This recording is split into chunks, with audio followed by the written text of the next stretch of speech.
Sa video makikita ninyo yung pagdating ng dalawang motorsiklo. Medyo madilim yung lugar. Nagkagit-gitan daw ang dalawang motorsiklong ito. Ang unang motorsiklo ang sakay, riding in tandem na pulis. Ang pangalawang motorsiklo naman, ang sakay ay traffic enforcer ng Valenzuela LGU. Nagkagit-gitan daw ang dalawang motorsiklo, pero madaling araw na kasi, pauwi na rin ang dalawang grupo. Ang mga pulis, bisita lang. Mga pulis sila ng Manila Police District at bumisita lamang sa Valenzuela sa kapwa nila pulis. Habang ang traffic enforcer naman, pauwi na rin sa kanilang bahay matapos ang maghapong duty. Maya-maya, nagpang-abot ang dalawa. Bumaba ang riding in tandem na pulis at kinompronta yung traffic enforcer. At ito na yung sumunod na pangyayari. Bukod sa suntok, bumagsak pa ang motorsiklo ng traffic enforcer. Maya-maya makikita ang pagbalik ng isang motorsiklo. Sakay rin nito isang pulis. Ito yung pulis na nakatira sa Valenzuela na bisita niya yung riding in tandem.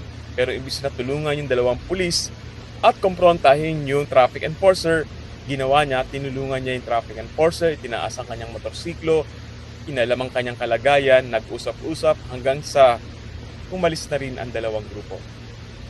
Makalipas ng isang taon, guilty ang dalawang pulis sa pananakit sa traffic enforcer. Tinanggal na rin sila sa serbisyo. Hindi pumayag ang LGU ng Valenzuela ng aregluhan, bagamat may offer yung dalawang pulis sa mismong traffic enforcer na babayaran na lamang daw siya ng 30,000 para huwag na lang magreklamo. Pero hindi nagpapigil ang traffic enforcer at tinulungan siya ng Valenzuela LGU para i-pursue yung kaso hanggang sa nasibak na nga yung dalawa. Naipaalam na sa Manila Police District ang nangyari sa dalawang pulis. Ang naging susi sa pagkakapanalo ng traffic enforcer ay pulis din. Sa video makikita ninyo yung pagbalik ng isang motorsiklo na ang sakay nito ay isang pulis. Ito yung tumistigo sa kanyang kabaro para manalo sa kaso ang traffic enforcer. Pinapurihan ng NAPOLCOM ang kabayanihan ng pulis dahil hindi nito tinolerate yung kanyang mga kasama. Sa ngayon, pwedeng umapela yung mga pulis sa kanilang pagkakatanggal sa serbisyo. Pero mahaba-haba pa itong kaso at umaasa ang traffic enforcer na magtatagumpay siya hanggang sa huli.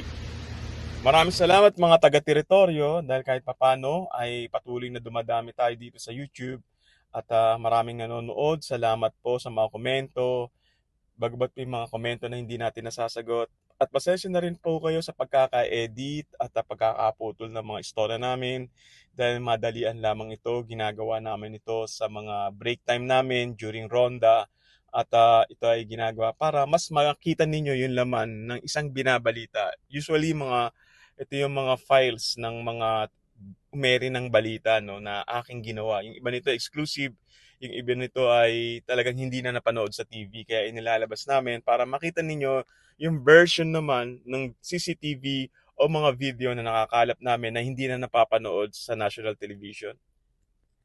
Sa mga nagsasabi na bitin sila sa istorya ay hayaan nyo darating ang time, hahabaan natin yung istorya, ipapaliwanag natin na mas malalim pa. At sa mga nagtatanong kung ano yung Facebook ko, ang Facebook ko po ay Gary De Leon. Check nyo lang po, Gary De Leon News 5. At sa mga ka-teritoryo, subscribe lang po kayo sa YouTube Teritoryo at asahan ninyo pag-uusapan pa natin yung mga ibang kwento ng teritoryo ng mga politiko, mga simpleng tao, mga pulis at mga araw-araw na pangyayari sa bawat teritoryo dito sa ating bansa at sa iba pang bansa.